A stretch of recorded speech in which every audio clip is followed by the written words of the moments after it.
नवी दिशा अकॅडमी या YouTube channel आपल्या सर्वांचं स्वागत आहे। विद्यार्थी मित्रांनो, आज 13/11/2024 रोजी नवी दिशा स्पर्धा परीक्षा अकॅडमी देऊळगाव राज्य येथे पेपर झाला। तो पेपर असा होता आणि त्याचे प्रश्न आपण प्रत्यक्षात चालू घडामोडी, जनरल नॉलेज आणि मराठी व्याकरण या संदर्भात आपण बघणार आहोत।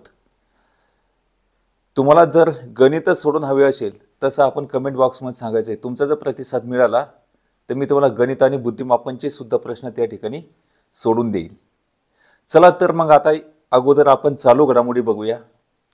प्रश्न क्रमांक 1, 83वे इंडियन रोड काँग्रेसचे वार्षिक अधिवेशन कोठे आयोजित करण्यात आले आहे? रायपूर। देशातील पहिल्या डिजिटल जनसंख्या घड्याळाचे उद्घाटन कोठे करण्यात आले आहे? बंगळूर। डोनाल्ड ट्रम्प हे अमेरिकेचे कितवे राष्ट्राध्यक्ष आहे? 47वे। नुकतेच प्रकाशित झालेले रतन टाटा अ लाईफ पुस्तक कोणी लिहिले आहे? Thomas Matthew.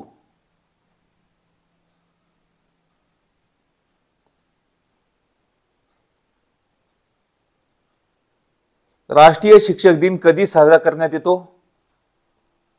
11 नोव्हेंबर। आंतरराष्ट्रीय पर्यावरण शिखर परिषद 2024 कुठे पार होणार आहे? Baku, Azerbaijan. पंडित राम नारायण यांचे निधन झाले आहे ते कोण होते? सारंगी वादक। कोणता भारतीय खेळाडू आंतरराष्ट्रीय हॉकी फेडरेशन कडून देण्यात येणाऱ्या हॉकीमधील सर्वोत्तम खेळाडू 2024 पुरस्काराचा मानकरी ठरला आहे? हरमनप्रीत सिंग। खालीलपैकी कोणी नुकतेच भारताचे नवे सरन्यायाधीश म्हणून शपथ घेतली आहे? संजीव खन्ना। जपान देशाच्या पंतप्रधानपदी पुन्हा कोणाची निवड झाली आहे?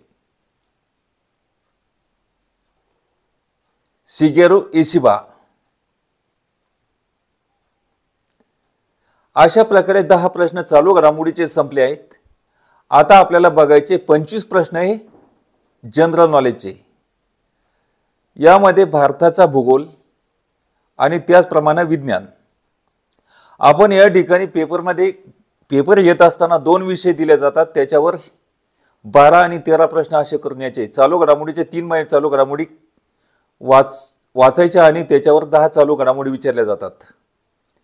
त्यानंतर मराठीचे 9 चॅप्टर दिले जातात, 2 अवघड 7 रेग्युलर, त्याच्यावर 20 प्रश्न विचारले जातात। आणि गणिताचे 9 चॅप्टर दिले जातात, 2 अवघड 7 रेग्युलर आणि बुद्धिमापनचे सुद्धा या ठिकाणी चॅप्टर दिले जातात, त्याच्यावर अभ्यास करायचा आणि पेपर सोडवायचा। तर मुळात सकट अशा पद्धतीची तयारी करून घेतली जाते। जर आपल्याला पेपर आवश्यक आहे असं वाटल्यास आणि तुमचा प्रतिसाद मिळाला तर तुम्हालाही सुद्धा पेपर दिला जाईल आणि यूट्यूबवर त्याचे प्रश्नाचे उत्तर दिले जातील। चला पुढचा जनरल नॉलेजचा प्रश्न बघूया। भारताचा प्रवेश काय आहे? बंगालचा उपसागर। मुंडा जमात कोणत्या राज्यात आहे? झारखंड। गुजरात या राज्याची राजधानी कोणती? गांधीनगर।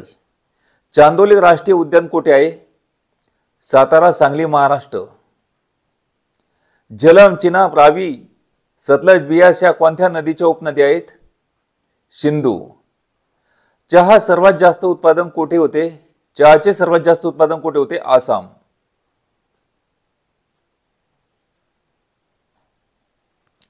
मसुरी हे थंड हवेचे ठिकाण कुठे आहे? उत्तराखंड। लाल बहादूर शास्त्री चे समाधी स्थळ कोणते? विजय घाट। मीनाबक्कम विमानतळ कुठे आहे? चेन्नई। लिंगराज मंदिर कुठे आहे? भुवनेश्वर, ओरिसा। भारताच्या राष्ट्रध्वजावरील सर्वात वर कोणत्या रंगाचा पट्टा आहे? केशरी। भूदलाचे सर्वोच्च पद कोणते? जनरल. सर्वोच्च न्यायालयाचे पहिले सरन्यायाधीश कोण? न्यायमूर्ती हिरालाल कनिया. CGS पद्धती शक्तीचे एकक रिकामी जागा आहे अर्धशकन. प्रिझमच्या बाबतीत आपाती किरण आणि निर्गत किरण यामधील कोणाला रिकामी जागा म्हणतात? विचलन कोन.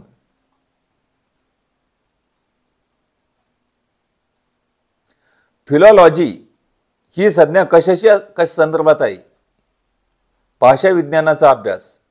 कॅथोड कण म्हणजे रिकामी जागा वय इलेक्ट्रॉन. प्रौढ माणसाच्या दर मिनिटाला हृदयाचे किती ठोके पडतात? 72. सौर ऊर्जा हा ऊर्जेचा रिकामी जागा स्रोत आहे अपारंपरिक. सोरायसिस हा आजार कशाशी संबंधित आहे? त्वचेशी. भारतात खालीलपैकी कुठे अणु ऊर्जा निर्मिती होत नाही? हैदराबाद येथे होत नाही. तारोळा नरोळा कलपक्कम येथे अणुऊर्जा निर्मिती होते, पण हैदराबाद येथे अणुऊर्जा निर्मिती होत नाही. रात्रीच्या वेळी झाडे कोणता वायू सोडतात? Carbon dioxide. क्ष किरणाचा शोध रिकामी जागा या शास्त्रज्ञाने लावला? रॉन्टेगन. धरणात साठवलेल्या पाण्याला रिकामी जागा ऊर्जा प्राप्त झालेली आहे स्थितीज. जल प्रदूषण टाळण्यासाठी सांडपाण्यात रिकामी जागा मिसळणे उपयुक्त ठरते हायड्रोजन फ्लोराईड. विद्यार्थी मित्रांनो, अशा प्रकारचे या ठिकाणी हे जीकेचे प्रश्न आपण बघितलेले आहे. आता हे समोर तुम्हाला दिसत आहे गणिताचे प्रश्न. याचा आपण व्हिडिओ वेगवेगळ्या प्रकारे बनवणार आहोत. त्याच्यानंतर बुद्धिमापनचे सुद्धा तुम्हाला प्रश्न दिसत आहेत, पण आपल्याला या ठिकाणी याच्यावर स्पेशल व्हिडिओ बनवणं म्हणजे याचे एक ॲनालिसिस वेगळ्या प्रकारचं बनतंय. हे लवकरात लवकर तुमच्या समोर व्हिडिओ सादर केले जातील. तर आता आपल्याला बघायचं आहे मराठी व्याकरण. चला मराठी व्याकरणचा एक एक प्रश्न बघूया. प्रश्न क्रमांक 81. आम्ही या सर्व नामाचा प्रकार सांगा. पुरुषवाचक सर्वनाम. एखाद्याला उद्देशून लिहिलेल्या पत्रात कोणत्या सर्वनामाचा वापर करतात? समोरच्याला जेव्हा आपण पत्र लिहित असतो तर समोरच्याच्या नावाबद्दल द्वितीय पुरुषवाचक सर्वनामाचा वापर केला जातो. गोपीचा धावण्यात दुसरा क्रमांक आला या वाक्यातील संख्या विशेषणाचा प्रकार कोणता? पहिला, दुसरा, तिसरा, चौथा, पाचवा याला काय म्हणतात? क्रमवाचक संख्या विशेषण म्हणतात. म्हणून क्रमवाचक हे उत्तर आहे. जत्रेला पुष्कळ लोक आले होते या वाक्यातील संख्या विशेषणाचा प्रकार कोणता?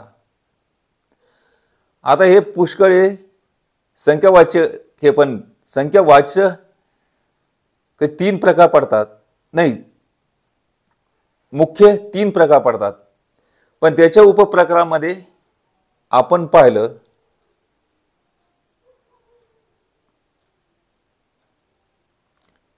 तर 5 उपप्रकार पडतात संख्या विशेषणाचे. मग त्याच्यामध्ये कोणतं? अनिश्चित. अनिश्चित हे संख्या विशेषण कोणतं आहे? पुष्कळ. राष्ट्रपती नुकतेच मराठवाड्याच्या दौऱ्यावर आले आहे याच्याहून पूर्ण वर्तमान काळ असा बोध होतो. वैभव पुस्तक वाचत आहे या वाक्यातील क्रियापदाचा प्रकार ओळखा. वैभव पुस्तक वाचत आहे. आता वाचत आहे काय? चालू वर्तमान काळ आहे, साधा वर्तमान काळ आहे. वाचतो, वाचतोचा धातू वाच. काय वाचले जाते? वैभव वाचले जातं. पुस्तक. म्हणून पुस्तक हे काय आहे? कर्म आहेत. म्हणून या ठिकाणी वाचत आहे हे सकर्मक क्रियापद आहे वाक्यामध्ये. पुस्तक कर्मक असल्यामुळं. त्यानंतर खालीलपैकी क्रियाविशेषण अवयव ओळखा. भरभर. बाण खालून वर गेला या वाक्यातील क्रियाविशेषण ओळखा. वर. पुढीलपैकी कोणते शब्दयोगी अवयवाचे प्रकार आहेत? वरीलपैकी सर्व म्हणजे कालवाचक. स्थलवाचक आणि तुलनावाचक हे शब्दगीय अवयवाचे प्रकार आहेत. त्यांच्या घरावर कवले आहेत. घर या नामाला वर जोडलेला आहे. चिकटून आलेला शब्द आहे म्हणून वर हा शब्दगीय अवयव आहे. घरावर किंवा वर हा काय शब्दगीय अवयव आहे. 1 किलोमीटर म्हणजेच 1000 मीटर.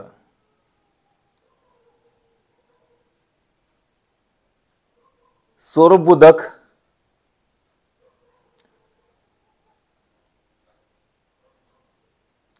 उभयनव्यय आहे.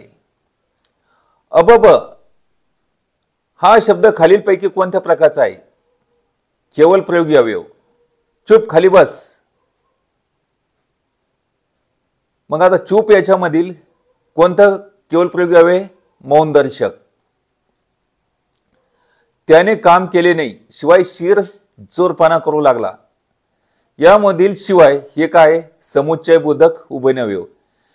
आणि व शिवाय यांनी जोडलेले 2 स्वतंत्र वाक्य असतात. त्याच्यापासून संयुक्त वाक्य बनतात. मग हे 2 स्वतंत्र वाक्य कोणत्या उभयनव्याने जोडलेले आहे. शिवाय समुच्चयबोधक उभयनव्याने जोडलेले आहे. ज्या सामाजिक शब्दामध्ये आणि व अशा प्रकारे अद्ययावत शब्द असतात असा समास कोणता. इत्यर्थ द्वंद्व समास. आणि व हे मूळचे काय समुच्चयबोधक उभयनव्याने जोडलेले. आणि व या समुच्चयबोधक अवयव जे शब्द असतात बनलेले असतात ते कोणते.